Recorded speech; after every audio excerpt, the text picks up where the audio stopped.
गृहस्थ धर्म की सार्थकता है कन्या हो या पुत्र हो, संतान होना चाहिए। यदि नहीं तो फिर वैराग्य भावना लेकर के दोनों भजन करो, संस्कार लो, गृहस्थ धर्म का त्याग करके वानप्रस्थ या संन्यास वैष्णव जो भी भावना बने भगवत मार्ग का अनुसरण करो, काम बन जाएगा। यदि गृहस्थ में हो और संतान नहीं है तो यहां आदेश करते वृथा जन्मानि चत्वारि वृथा दानानि षोडश। वृथा जन्म अपुत्रस्य ये च धर्म बहिष्कृताः, उसका जीवन धिक्कार बेकार जिसके गृहस्थ धर्म में संतान न हो। संतान का तात्पर्य केवल बेटा ही नहीं है, बेटा और बेटी दोनों समान हैं। ये जो निकृष्ट भाव बैठा हुआ है, बेटी हुई उदास हो गए, लड़का हुआ थाली बजाओ घंटा बजाओ जिससे बहुत बड़ा, बिल्कुल ठीक नहीं है। ये बेटा होता किससे है? बेटी से ही होता है। तुम किससे हुए हो? किसी मां से हुए हो। वो क्या थी? किसी की बेटी ही थी। कैसी मूर्खता छा गई है, गर्भस्थ बेटी की कोई परवाह न करके उसको, ये क्या है? कितने राक्षस वृत्ति में आ गए हैं हमारी। राक्षस भी अपने बच्चों को नहीं खाते।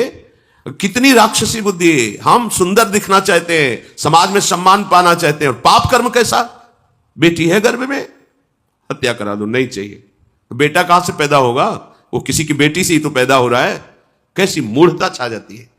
वैसे भी शास्त्र में स्त्री हत्या करना बहुत बड़ा महापाप कहा गया है।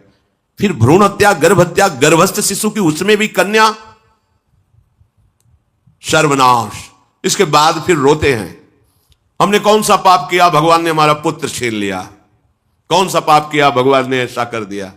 अरे अपने डायरी में तो लिखा करो कि तुमने कौन से पाप किए हैं। फिर जब परिणाम आवे तो सोचोगे तो लगेगा बहुत हल्के में निपाट रहे हैं भगवान, हमें तो बहुत कष्ट मिलना चाहिए। कैसी कैसी निर्दयता बैठ गई हो। हम मनुष्य कहलाते हैं, सदगृहस्थ कहलाते हैं, गर्भ से चलते हैं और गर्भस्थ शिशु की हत्या करते हैं।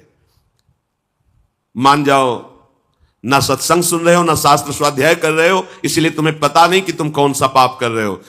ऐसे ये पाप, कुछ पाप ऐसे हैं जिनको वज्र की लीक कहा गया। वज्र की लीक में मिटाल नहीं सकते, तुम्हें भोगना पड़ेगा।